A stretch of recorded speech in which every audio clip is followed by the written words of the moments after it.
STS go. Crossing go. ABI. ABI's go. 10, 9, 8, 7, 6.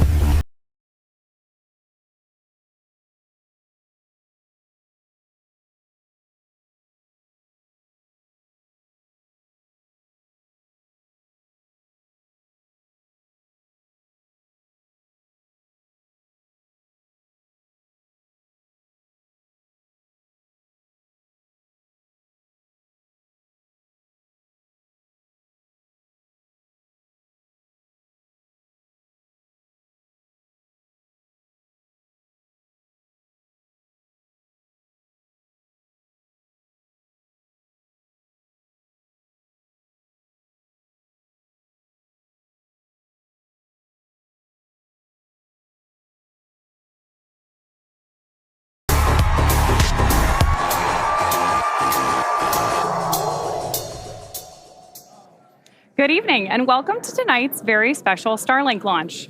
Falcon 9 is currently awaiting liftoff just under 16 minutes from now from Space Launch Complex 40 at Cape Canaveral Space Force Station in Florida.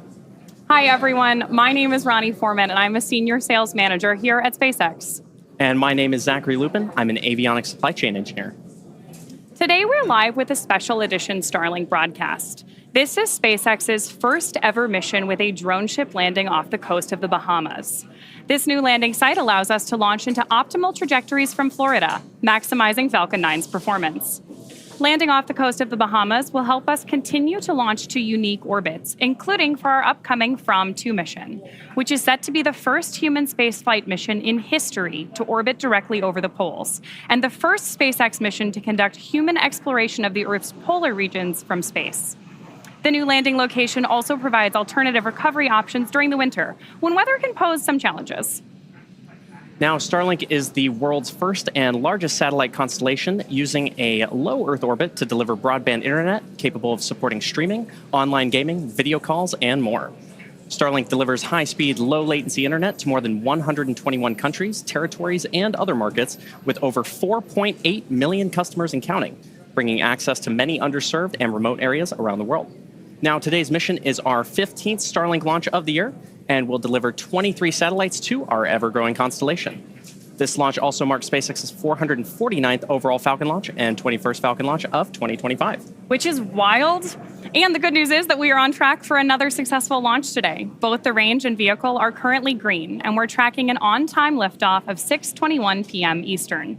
But if for any reason we are unable to launch today, we do have a backup opportunity available tomorrow at around the same time. Today, we are tracking less than a 5% chance of violation at our target T0 time. So while our countdown continues, let's meet today's Falcon 9 rocket. Now, Falcon 9 is a two-stage rocket known for its safe, reliable, and cost-effective access to space. It's also the first and currently the only orbital-class rocket that's capable of reflight. Now, starting at the very top of the vehicle is the payload fairing, which is a protective shell that encases the payload or satellite that's being sent to space. Those fairings are made of a carbon composite material and have a 17-foot diameter, which creates the space to accommodate your average-sized fire truck. Now, the fairing, made up of two halves, will separate and jettison away from the vehicle, exposing the payload once Falcon 9 reaches the vacuum of space. And both payload fairing halves supporting tonight's mission are flight-proven, with one half flying for its 22nd time and the other flying for its 14th. Continuing down the vehicle, we have the second stage. The second stage is powered by a single Merlin vacuum engine, or MVAC for short, which is optimized to perform in the vacuum of space. After stage separation, the MVAC engine will ignite and carry today's payloads to their final orbit. The second stage is connected to Falcon 9 the Falcon 9 first stage by the black composite inner stage, which houses the MVAC engine and the system that decouples the two stages during stage separation. And below that is the first stage, which is powered by 9 Merlin engines. Those 9 Merlin engines provide the initial thrust to lift Falcon 9 off of the ground through the lower, thicker portion of the atmosphere. And there are 8 engines arranged around one center engine, and all of them are collectively held together in place by a structure that we call the octaweb. Now, each of these Merlin 1D engines delivers about 190,000 pounds of thrust at sea level, which gives Falcon 9 a combined 1.7 million pounds of thrust at liftoff.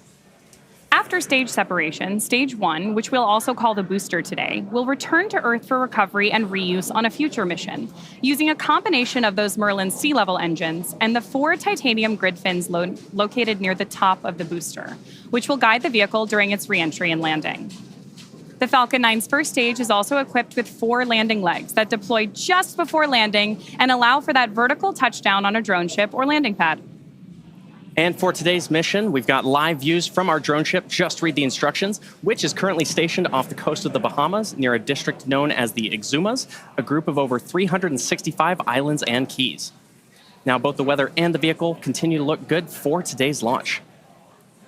During re-entry, when the booster slows down from supersonic speeds, people in the immediate area may hear a brief double clap of thunder-like sound, known as a sonic boom. Similar sonic booms like this were heard during the return and landing of NASA's Space Shuttle, and famously occur following a Falcon Heavy launch when 2 boosters return at the same time to the launch site in Cape Canaveral. Now, sonic booms like these are one of the hallmarks of reusable systems like Falcon. Here's what some of those booster returns have looked and sounded like on previous missions. I know a lot of people will be excited when they hear the sonic boom. And these are going to provide quite a show because you're going to hear those sonic booms.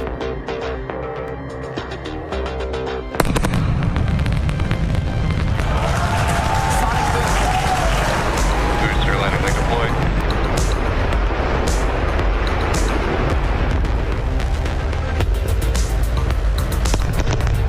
That sonic boom is great for us. That thunderclap broke the sound barrier.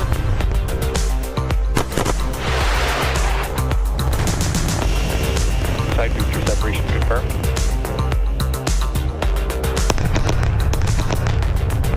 Just heard the 2 sonic booms here in the room. Booster landing confirmed.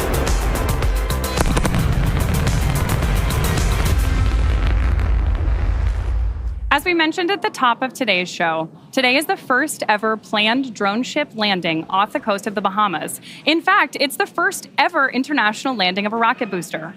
One of the primary benefits of opening up additional landing options is that it allows us to maximize Falcon 9's performance.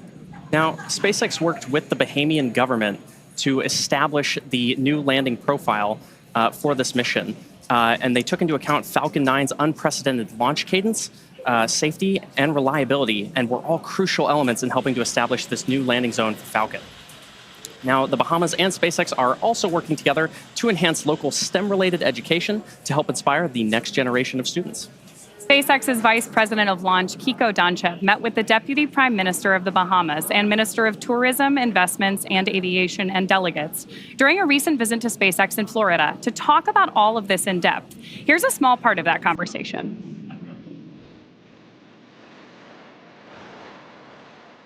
This is significant for the Bahamas in so many ways. The first international landing in the Bahamas, in the Exuma Sound, is significant in and of itself. It puts us at the cutting edge of innovation, and it gives us a small country of 400,000 people to an opportunity to participate in the aerospace industry. This is huge.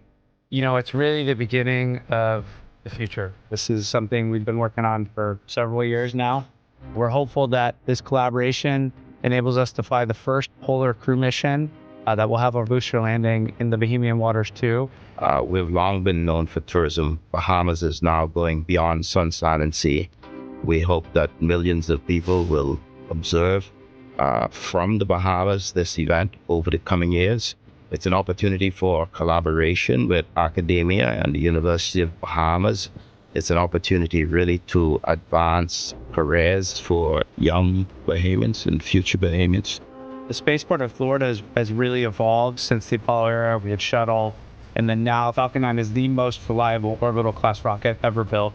This is not a test flight. This is an operational vehicle for America and many other countries. The world depends on Falcon. So safety and reliability are our highest priorities. We have retained Aisha Bowe, a Bahamian in the aerospace industry. She has worked in partnership with us to ensure that we pull all of the pieces together. We recognize that it's important that safety is put first and foremost, and we have ensured that we've done the due diligence and we've done our work to deliver this first international landing in the Exuma Sound.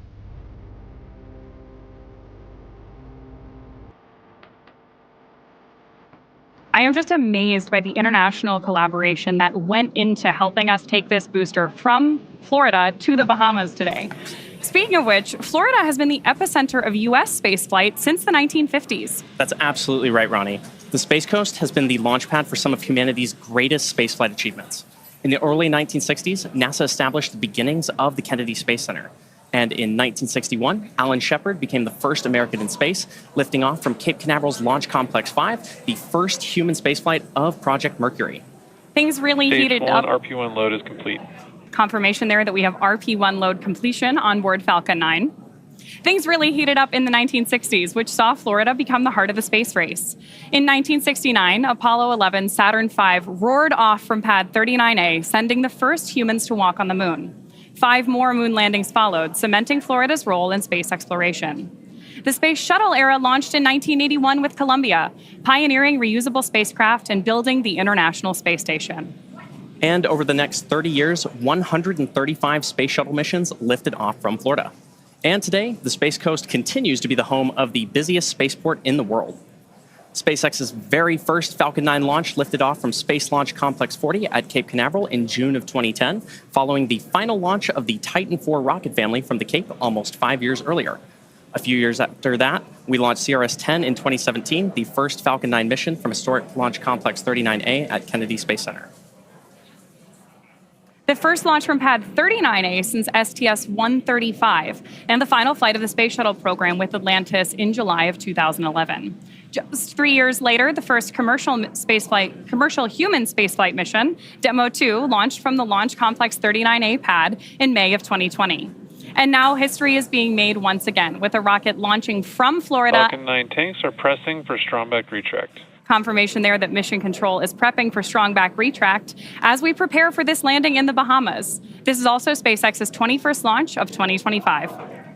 And as we mentioned, just a few weeks from now, we'll be launching our first human spaceflight mission to a polar orbit, from 2. And there's the crew at the Booster Monument during a training exercise here in Hawthorne, California. And there is so much more history to be made with SpaceX supporting NASA and its Artemis program to return humans to the moon. There's confirmation that strongback retract has started. We're also, of course, targeting launches to low Earth orbit, the space station, deep space, the moon, and of course, Mars. Absolutely, Ronnie. I am super excited for what's to come, and the future looks very, very bright. So right now, we are just about T-minus 4 minutes and 10 seconds away from liftoff, and we're already hearing some great call-outs from Mission Control. We know the Transporter Erector, or the TE for short, is currently preparing for retract. And right now, we've got a great view of the clamp arms just around the base of the payload fairing, opening up and preparing for that TE retraction. The TE is a large trussed structure that you currently see just to the left of the rocket, and right now it's preparing to retract just about 2 degrees away from the rocket, in preparation for full retraction ahead of liftoff. Now, the TE is also equipped with umbilicals or flexible lines that are used to route the vehicle's fluid, power, and telemetry from the ground systems to the rocket and payload until Falcon 9 switches to internal power and clears the pad. You may also hear the TE referred to as the strongback from the launch team, and it definitely does a heavy lifting, a lot of work leading up to launch. Yeah, no kidding. At this point in the countdown, both the first and second stage are nearly fully loaded with 1 million pounds of rocket-grade kerosene fuel and liquid oxygen. Both the first and second stages should finish propellant loading about a minute apart from each other. And we are tracking that first stage call out here in just a couple seconds.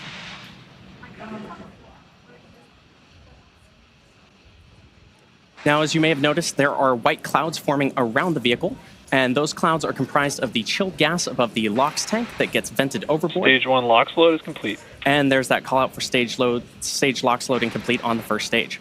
So those white clouds come from the LOX gas that gets vented overboard to maintain pressure in the tanks as needed. And when that vented oxygen mixes with the warmer outside air, it condenses into the clouds that you see there on your screen. It's always exciting in the lead up to a launch to watch the entire launch pad really come to life. Absolutely. One of the next major milestones we're listening in for will be at T-minus 60 seconds, when Falcon 9 will enter startup mode. That means that the rocket's autonomous internal flight computers will take over the launch countdown. Then, just inside of T-minus 2 seconds, we'll light the M1D engines for liftoff. At this time, the payload continues to be healthy, and the Falcon 9 team is tracking no issues on the rocket. Weather is also Stage 2 LOX load is complete. And good call out there for Stage 2 LOX loading completion. The weather is still looking green, and the range is ready to support our T0 of 6:21 p.m. Eastern Time. And with that, we're proceeding into the last few minutes of terminal count. So let's listen in.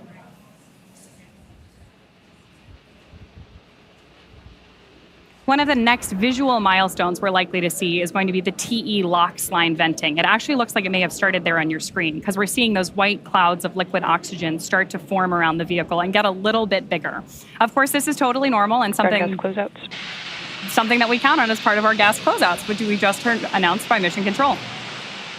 Now, coming up in just about 20 seconds from now, we should hear that call out for Falcon 9 being in startup, which will mean the vehicle's flight computers will have taken over the launch count. And at the T-minus 45 second mark, we should hear the launch director give that final go, no-go for launch.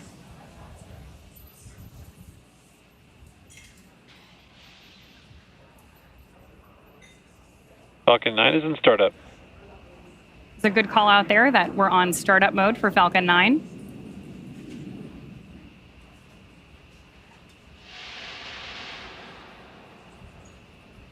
Launch director, go for launch. And our confirmation from our launch director. So with that, all systems are go for the launch of Falcon 9. Let's sit back and listen in to the final countdown.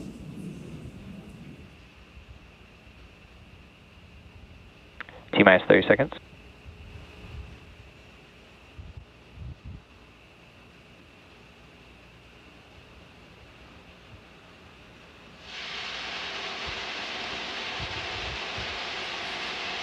-15 seconds. T-minus 10, 9, 8, 7, 6, 5, 4, 3, 2, 1. Ignition, engines full power, and liftoff. Go Falcon, go Starlink.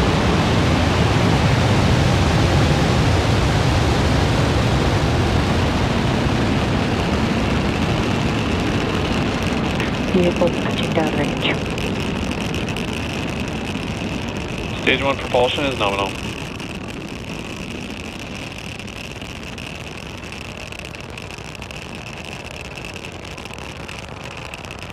At T plus 30 seconds and counting, Falcon 9 has successfully lifted off from Space Launch Complex 40 at Cape Canaveral Space Force Station. Coming up next, the vehicle will be passing through Max Q, which is the point in the mission profile where the vehicle experiences the greatest amount of aerodynamic pressure. Power and telemetry nominal. Good call out there. As it ascends through the Earth's atmosphere. We should be hearing that call out for Max Q in just about 15 seconds from now. Mach 1. And another good call out there. Max Q is, of course, a critical milestone for us here at SpaceX because it is that period of maximum aerodynamic pressure on the rocket during ascent. Max Q. And confirmation that we've made it through. So coming up next, we'll have 3 events happening in quick succession, starting with MECO, followed by Stage SEP, and then Second Engine Start 1, or SES-1 for short. Now, main engine cutoff, or MECO, is where all 9 Merlin 1D engines shut down in preparation for stage separation, which is where the first stage separates from the second stage. Following that, the MVAC engine on the second... MVAC chill has started. Good call out there. Following that, the MVAC engine on the second stage will light, which is called out over the nets as Second Engine Start 1, or SES-1. That first engine burn of MVAC will last several minutes and propel the second stage and the payload to orbit. In addition to these 3 major events, the fairing halves will also separate less than a minute after SES-1. So keep an eye out for all of those on your screen here. We should continue to have great views of our launch today. And of course, we are always listening into Mission Control for the latest and greatest. Nominal trajectory. And confirmation there that we're on a nominal trajectory. Now, we should be hearing that call out for main engine cutoff in just about 15 seconds from now.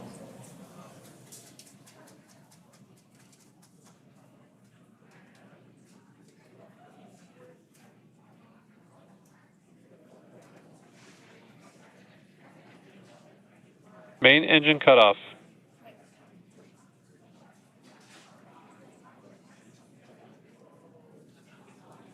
Stage separation confirmed. MVAC ignition.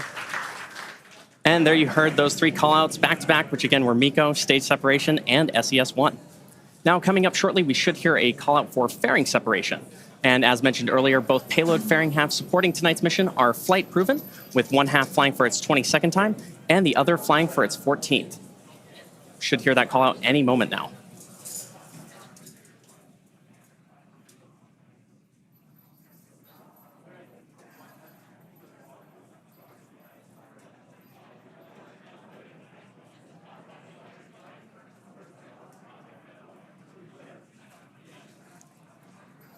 Great views there that we have confirmation of fairing separation. Separation confirmed.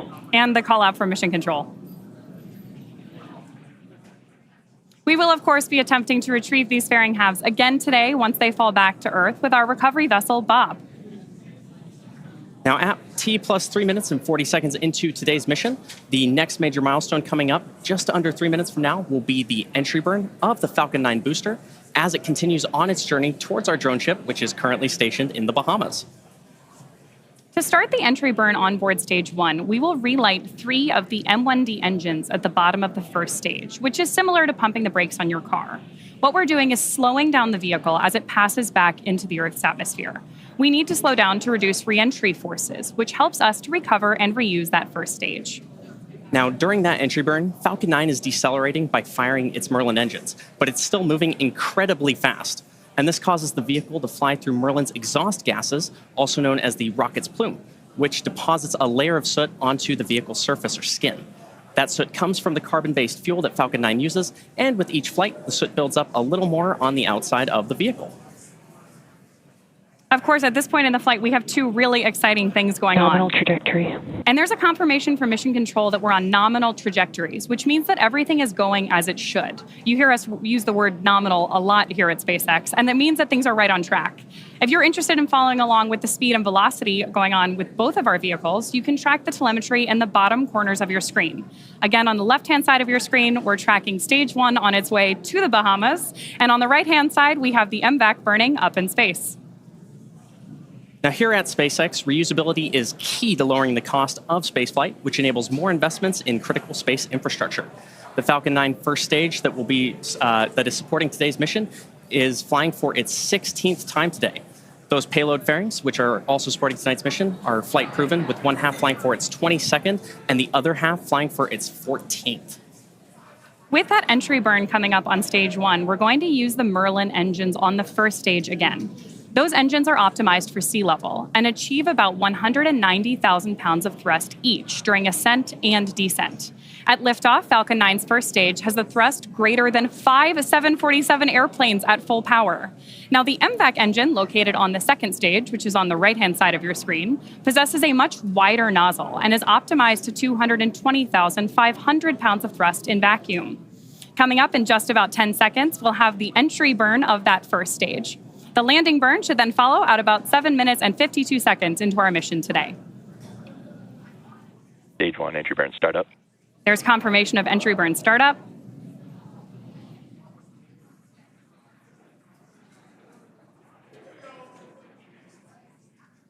Expecting out 10 more seconds on this burn.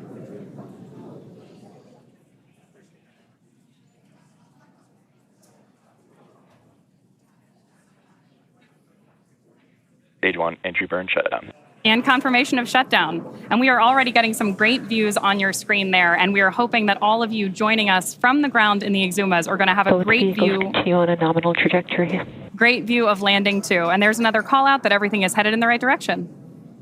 Now, coming up in just about a minute from now, we should hear that Stage call. 1 FTS has saved. Another good call out there. In about a minute from now, we should hear that call out for landing bird startup on the Falcon 9 first stage, which, as a reminder, is on the left-hand side of your screen. We're also getting great views of those titanium grid fins that are helping to steer the booster on its way back to Earth. Now, this landing burn will be the final burn of the booster as it descends back to Earth. And as a reminder, it'll be... Stage 2 FTS has saved. Another good call out there. As a reminder, it'll be doing this for the 16th time today. Stage 1, transonic. And good call out there that stage 1, the booster on the left-hand side of your screen, is now transonic. Now, coming up in just about 20 seconds, we should see that landing bird start up on the first stage. And just in case you are just joining us today, this is particularly exciting because this is about to be the first international landing of a first stage booster.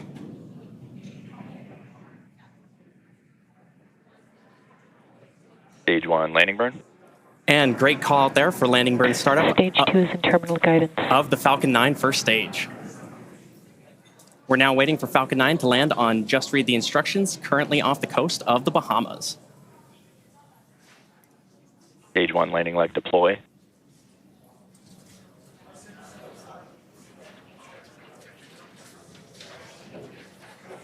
Stage 1 landing confirmed. And there you heard that call out for successful landing of our Falcon 9 rocket, and you can hear the cheering behind me. Welcome to the Bahamas, Falcon 9. Now, as a reminder, this was the 16th launch and landing for this first stage. And meanwhile, that second stage is on track to complete the rest of its mission today to deliver 23 Starlink satellites to low Earth orbit. That will bring to a close our coverage of SpaceX's 21st launch of the year and 234th Starlink mission to date. Today's launch will further increase Starlink's capacity to deliver high-speed, low-latency connectivity across the globe. Streaming, video calls, online gaming, remote working, and more are now possible in even the most remote locations, thanks to the world's most advanced internet system. And we're excited to continue working with the Bahamian government on this mutually beneficial partnership, and we look forward to many more drone ship landings off the coast of the Bahamas for Falcon. To learn more about Starlink, visit starlink.com. And if you're interested in even more launch coverage, be sure to check out spacex.com/launches and follow us at SpaceX on X for the most up-to-date information. We want to thank the Bahamian government for their partnership. We also want to thank the Eastern Range and the Federal Aviation Administration for their support. And of course, thank you to our viewers for tuning in. We'll see you again real soon.